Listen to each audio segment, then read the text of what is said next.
Oral sex பொறுத்த வரைக்கும் அவங்க என்ன நினைக்கிறாங்க அப்படின்றதான். ஏன்னா ஒரு மனம் திறந்த உரையாடல் நம்ம சமுதாயத்துல பெருசா இல்ல.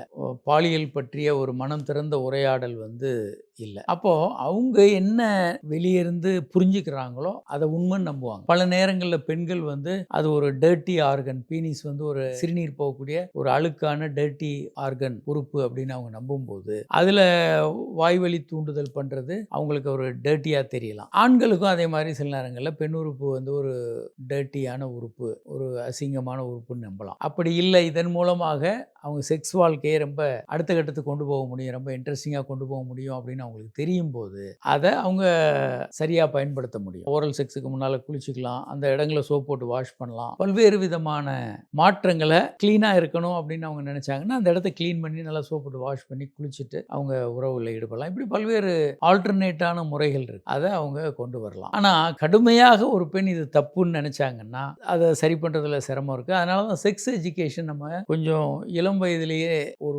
கல்யாணத்துக்கு முன்பாவது கொடுத்துருந்தோம்னா அவங்களுக்கு பாலியல் பற்றிய ஒரு விஞ்ஞானபூர்வமான புரிதல் இருந்ததுன்னா பல்வேறு பிரச்சனைகள் வரவே வராது.